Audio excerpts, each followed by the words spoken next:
వర్గాలు అలాగే అభ్యర్థి ఎంపికకు సంబంధించి అలాగే అజరుద్దీన్ని మంత్రివర్గంలోకి తీసుకోవడం ఎమ్మెల్సీని చేసి ఇవన్నీ కూడా ఒకటి కూడుకొని కాంగ్రెస్కి ఈ స్థాయి విజయాన్ని సంపాదించి పెట్టాయని చెప్పుకోవచ్చు. ఎక్కడా కూడా బీఆర్ఎస్కు అంటే ఏ స్వల్ప మెజారిటీతో గెలిచినా కూడా నైతికంగా ఇది గెలుపు కాదనేటటువంటి అంశాలు కూడా తెర మీదకి వచ్చే అవకాశం ఉంది ఒకవేళ గెలిచినా కూడా. కానీ ఆ అంశం కూడా అంటే ఆ పాయింట్ కూడా తెర మీదకి రాకుండా 5వ రౌండ్కే 10,000 మెజారిటీని సాధించింది కాంగ్రెస్ పార్టీ. అంటే సుమారుగా 15 నుంచి 20,000 మెజారిటీ పూర్తయ్యేటప్పటికి వచ్చే అవకాశం ఖచ్చితంగా కనపడుతోంది. ఇంకా 5 రౌండ్లు పూర్తవ్వాలి, ఇంకా 5 రౌండ్లు ఇంకా కౌంటింగ్ జరగాల్సి ఉంది.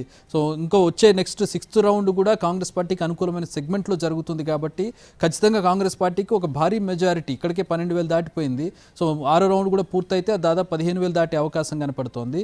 సో మిగతా రాబోయేటటువంటి రౌండ్లో పెద్దగా మెజారిటీ రాకపోయినా కూడా 20,000 ఎటు పోకుండా మెజారిటీ వస్తుంది కాబట్టి ఇది ఒక భారీ విక్టరీని జూబ్లీహిల్స్లో కాంగ్రెస్ పార్టీ నమోదు చేసింది. ఈవెన్ కాంగ్రెస్ పార్టీ కార్యకర్తలు క్యాడర్ కూడా ఎక్స్పెక్ట్ చేయనటువంటి ఒక భారీ విజయంగా ఇది చెప్పుకోవచ్చు.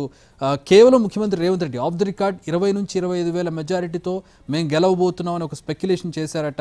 ఇందాక మా ప్రతినిధి చారి చెప్తున్నారు. సో అది అక్యురేట్గా ఆ విజయం కాంగ్రెస్ పార్టీకి రాబోతున్నట్టుగా తెలుస్తోంది. ఆయన వ్యూహం కావచ్చు, కాంగ్రెస్ పార్టీ కీలక నేతలు ఇంక్లూడింగ్ భట్టి విక్రమార్క ఉప ముఖ్యమంత్రి, ఇతర మంత్రులు వీరంతా కూడా సంయుక్తంగా పనిచేసి సమిష్టిగా పనిచేసి జూబ్లీహిల్స్లో కాంగ్రెస్ పార్టీ గెలుపు దిశగా అడుగులు వేసే ప్రయత్నం అనేది సఫలీకృతమైందని చెప్పుకోవచ్చు.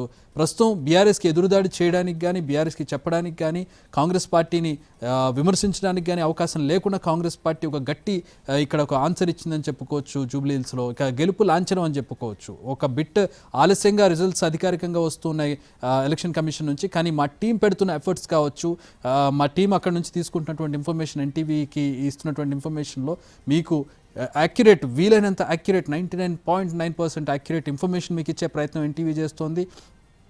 మా టీమ్ ఎఫర్ట్స్ తోటి మీకు క్విక్గా information first of its kind information మీకు ఇచ్చే ప్రయత్నం చేస్తుంది NTV among all channels. So యాక్యురేట్గా స్పీడ్గా జూబ్లీహిల్స్ రిజల్ట్ను ఉదయం నుంచి కూడా మీకు ప్రొజెక్ట్ చేస్తూ ఉంది. సో అదే మేము ఇచ్చినటువంటి ఇన్ఫర్మేషన్ని ఆల్మోస్ట్ యాక్యురేట్గా అక్కడ ఎలక్షన్ కమిషన్ నుంచి కూడా ఇన్ఫర్మేషన్ మనకి అధికారికంగా వస్తున్నటువంటి పరిస్థితుల్లో ప్రస్తుతం 5th రౌండ్ కంప్లీట్ అయిన డీటెయిల్స్ని మనం చూస్తున్నాం. మా ప్రతినిధి చారి జాయిన్ అవుతూ ఉన్నారు కౌంటింగ్ కేంద్రం నుంచి. ప్రస్తుతం 5th రౌండ్ కంప్లీట్ అయ్యి 6th రౌండ్లోకి కౌంటింగ్ కంటిన్యూ అవుతూ ఉంది. 12,000 పైచిలకు మెజారిటీ వచ్చింది చారి. సో ఇంతకుముందు మనం మాట్లాడుకుంటూ ఉన్నాం అంటే ఒక కాంగ్రెస్ పార్టీకి ఒక అంటే ఎవరు కూడా వేలెత్తి చూపించలేనటువంటి ఒక విజయం. ఈవెన్ ఇందాక దుంద్రమే చెప్పినట్టుగా ఏదో కొంచెం స్వల్ప మెజారిటీతో బయటపడి ఉంటే బీఆర్ఎస్కి ఒక విమర్శ చేసే అవకాశం ఉండేది. కానీ ఇప్పుడు ఆ విమర్శకు కూడా తావు లేకుండా ఒక భారీ మెజారిటీ తోటి కాంగ్రెస్ పార్టీ గెలవబోతోంది.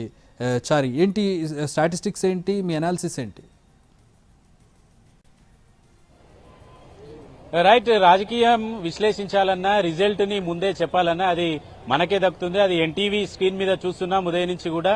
ఇప్పటి వరకు ఎన్నికల కమిషన్ అధికారికంగా 2 రౌండ్ల వరకే ప్రకటించిన మనం ఎన్టీవీ స్క్రీన్ మీద 5వ రౌండ్ కు సంబంధించినటువంటి రిజల్ట్ ని మనం ఇస్తున్నాం. 5వ రౌండ్ ముగిసేసరికి కాంగ్రెస్ పార్టీ 12,651 ఓట్ల మెజార్టీని దక్కించుకుంది.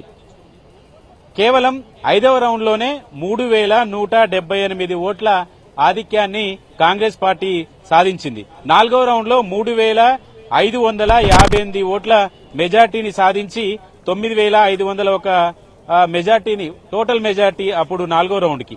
5వ రౌండ్కి వచ్చేసరికి అది మెజార్టీ కాస్త 12,651 ఓట్ల మెజార్టీతో కాంగ్రెస్ పార్టీ ముందంజలో ఉంది.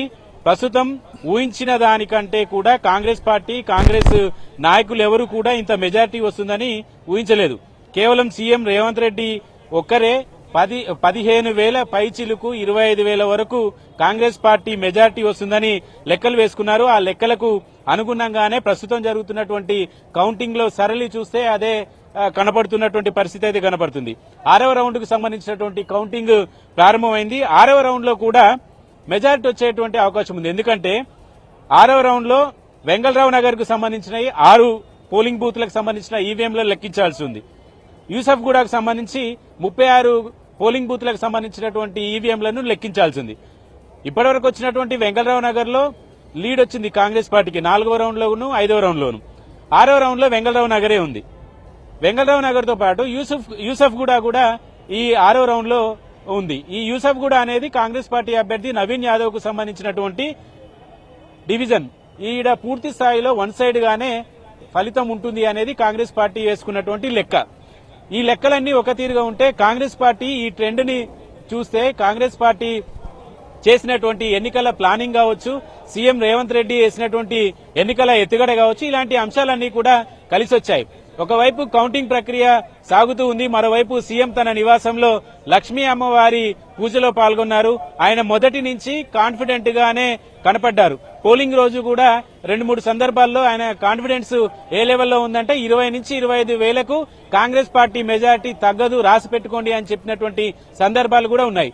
మొదటి నుంచి కూడా సీఎం రేవంత్ రెడ్డిని చూస్తే ఆయన కాన్ఫిడెన్స్ లెవెల్స్ కావచ్చు, ఆయన చెప్పినట్టుగానే రిజల్ట్స్ కూడా వస్తున్నాయి. సాధారణ ఎన్నికల్లో అలాగే చెప్పారు. ఇప్పుడు ఉప ఎన్నికల్లో కూడా తను చెప్పినటువంటి టార్గెట్, తను చెప్పినటువంటి మెజార్టీ చూస్తే సీఎం కదా తన పార్టీకి అనుకూలంగానే సర్వేలు చెప్తూ ఉంటారు అనేటువంటి ఫీలింగ్ కూడా చాలా మందికి కనిపించింది. కానీ తను చెప్పినట్టుగానే తను వేసినటువంటి లెక్కకు అనుగుణంగానే మెజార్టీ కూడా వస్తున్నటువంటి పరిస్థితి. 5 రౌండ్లకే 12,500 మెజార్టీ కాంగ్రెస్ పార్టీ వచ్చింది. మరొక 5 రౌండ్లు ఉన్నాయి. ఈ 5 రౌండ్లలో కూడా మెజారిటీ డివిజన్లన్నీ కూడా కాంగ్రెస్ పార్టీకి ఎక్కువ ఓట్లను సాధించి పెట్టేటువంటి దిశగానే ఉంది. మొదటి నుంచి నా వరకు 15,000 ఓట్ల మెజారిటీ వస్తుంది కాంగ్రెస్ పార్టీకి అనేటువంటి ఒక అంచనా ఉండే. ఆ కాంగ్రెస్ పార్టీ ఇప్పటికీ 5 రౌండ్ల వరకే 12,000 మెజారిటీ దాటింది. కాంగ్రెస్ పార్టీ ఈసారి ఎన్నికల్లో అనేక రకాల అంశాలని ప్రస్తావిస్తూ వచ్చింది. నిజంగానే కాంగ్రెస్ పార్టీ సీఎం రేవంత్ రెడ్డి లెక్క మాత్రం ఈసారి తప్పలేదు అనేది కనపడుతుంది. ఇక రెండవ అంశం, కాంగ్రెస్ పార్టీ 2 ఏళ్లలో ఏమీ చేయలేదు, రేవంత్ రెడ్డి ప్రభుత్వం అన్ని రకాలుగా విఫలం చెందింది, ఇచ్చినటువంటి హామీలను అమలు చేయలేదు, ప్రజల్ని మోసం చేశారని ప్రతిపక్షాలన్నీ కూడా విమర్శలు చేశాయి. జూబ్లీహిల్స్ లో కాంగ్రెస్ పార్టీ గెలిస్తే రౌడీ రాజ్యం వస్తుందని ప్రచారం చేసింది. సోషల్ మీడియాలో ఇబ్బడి ముబ్బడిగా కూడా ప్రచారం చేసినటువంటి సందర్భాల్ని మనం చూసాం. కానీ వీటన్నిటినీ పక్కకు పెట్టి కాంగ్రెస్ పార్టీకి భారీ మెజార్టీని కట్టబెట్టారు జూబ్లీహిల్స్ ఓటర్లు. జూబ్లీహిల్స్ లో అసలు ఎన్నికల ప్రచారం ప్రారంభించినటువంటి రోజుల్లో కాంగ్రెస్ పార్టీ గెలుస్తుందంటారా అనేటువంటి చర్చ జరిగింది. కానీ ఎప్పుడైతే సీఎం రేవంత్ రెడ్డి అలాగే మంత్రులంతా, కేబినెట్ లో ఉన్నటువంటి మంత్రులంతా కూడా ఎప్పుడైతే రంగంలోకి దిగిన తర్వాత సీన్ అంతా కూడా మారిపోయింది. రేవంత్ రెడ్డినే నేరుగా ఎన్నికల ప్రచారంలో రోడ్ షోలు నిర్వహించారు. అలాగే డివిజన్ల వారీగా ఇన్ఛార్జీలను నియమించి వాళ్లకు బాధ్యతలను అప్పజెప్పారు. డివిజన్ల వారీగా రోజు సమీక్ష చేస్తూ వచ్చారు. అప్పజెప్పినటువంటి బాధ్యతలకు అనుగుణంగా మంత్రులు ఎక్కడెక్కడ ఏం పని చేస్తున్నారు అనేటువంటి సమీక్ష కూడా చేశారు. అయితే ఇప్పటి వరకు వచ్చినటువంటి ఫలితాలకు సంబంధించినటువంటి విషయాన్ని కనుక చూస్తే రహమత్ నగర్ డివిజన్ కి ఇప్పటికీ రిజల్ట్ అయిపోయింది.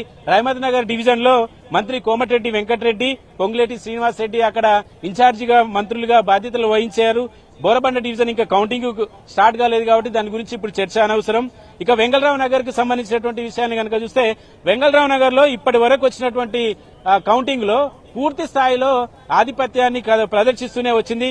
ఈ వెంగళరావు నగర్ లో మంత్రి తుమ్మల నాగేశ్వరరావు, వాకిటి శ్రీహరి ఇన్ఛార్జీలుగా పనిచేశారు. ఇల్లు గల్లీ తిరిగి ఎన్నికల ప్రచారాన్ని కూడా నిర్వహించారు. ఇక సోమాజిగూడకు సంబంధించినటువంటి కౌంటింగ్ ఇంకా రాలేదు, అక్కడ శ్రీధరబాబు పనిచేశారు. ఇక షేక్పేట మొదటి రౌండ్ లోనే షేక్పేటకు సంబంధించినటువంటి రిజల్ట్ వచ్చింది. షేక్పేటలో మంత్రి వివేక్ బాధ్యతలు వహించారు. అలాగే కొండా సురేఖ కూడా అక్కడ బాధ్యత వహించారు. మొదటి నుంచి షేక్పేట మైనస్ లో ఉందని ఇన్ఛార్జి మంత్రికి సీఎంఓ నుంచి కాంగ్రెస్ పార్టీ నుంచి పదే అలర్ట్ చేసిన సందర్భాలు కూడా ఉన్నాయి. కానీ అక్కడ పూర్తి స్థాయిలో మెజార్టీని మాత్రం కనిపించలేదు. అక్కడ మంత్రిగా ఉన్నటువంటి వివేక్ కావచ్చు, కొండా సురేఖ కావచ్చు, పూర్తి స్థాయిలో ప్రచారాన్ని కావచ్చు, ఎన్నికలకు సంబంధించినటువంటి వ్యవహారాన్ని పూర్తి స్థాయిలో ఇంప్లిమెంట్ చేయలేదనేటువంటి అభిప్రాయం కూడా అప్పట్లో పార్టీలో ఉంది. ఇప్పుడు రిజల్ట్ చూస్తే కూడా అలాగే కనిపించింది. కానీ ఆ తర్వాత జరిగినటువంటి కౌంటింగ్ సంబంధించి పూర్తి స్థాయిలో మెజార్టీని కనబరుస్తూ వచ్చారు. ఎర్రగడ్డ డివిజన్ కు సంబంధించి ఎర్రగడ్డ డివిజన్ లో హెల్త్ మినిస్టర్ దామోదర రాజనరసింహ అలాగే జూపల్లి కృష్ణారావు ఇద్దరు కూడా బాధ్యతలు చేశారు. ఎర్రగడ్డ డివిజన్ లో కొంత ఎడ్జ్ లో ఉన్నటువంటి పరిస్థితి అయితే చూశాం. కానీ ఇన్ఛార్జి మంత్రులుగా అక్కడ బాధ్యతలు అప్పగించిన తర్వాత అక్కడ ఉన్నటువంటి కుల సంఘాలు కావచ్చు, గల్లీలలో ఉన్నటువంటి లీడర్లు కావచ్చు, కాలనీలకు సంబంధించి అపార్ట్మెంట్లకు సంబంధించినటువంటి వాళ్ళందరితో కూడా ఇన్ఛార్జి మంత్రిగా ఉన్నటువంటి దామోదర రాజనరసింహ, అక్కడ పొన్నం ప్రభాకర్ వీళ్ళంతా కూడా సమావేశాలను నిర్వహించి వన్ సైడ్ గా రిజల్ట్ ని తీసుకురాగలిగారు అనే దాంట్లో నిర్వివాదమైనటువంటి అంశం. ఎర్రగడ్డ డివిజన్ ను హెల్త్ మినిస్టర్ దామోదర్ రాజనరసింహ, పొన్నం ప్రభాకర్, జూపెల్లి కూడా ఈ డివిజన్ కి సంబంధించినటువంటి బాధ్యతలు చూశారు. ఇక యూసఫ్గూడకు నెక్స్ట్ ఈ డివిజన్ కౌంటింగ్ 6వ రౌండ్ కు వచ్చేసరికి యూసఫ్గూడ ఫలితాలు వస్తాయి. ఈ యూసఫ్గూడలో ఉత్తమ్ కుమార్ రెడ్డి ఎక్కువ క్యాంపెయిన్ చేశారు. ఇది అభ్యర్థికి సంబంధించినటువంటి డివిజన్ కూడా. ఇలా కాంగ్రెస్ పార్టీ చాలా వ్యూహాత్మకంగా ఎన్నికలకు సంబంధించినటువంటి పోల్ మేనేజ్మెంట్ విషయం నుంచి, ప్రచారం నుంచి, రోడ్ షోల నుంచి అన్ని కూడా చాలా వ్యూహాత్మకంగా చేసింది. చాలా రోజులుగా కాంగ్రెస్ పార్టీని అలాగే సోషల్ మీడియాలో జరుగుతున్నటువంటి ప్రచారానికి సంబంధించి జూబ్లీహిల్స్ ఉప ఎన్నికలు అనేవి కొంత సమాధానం ఇచ్చాయనేటువంటి అభిప్రాయంతో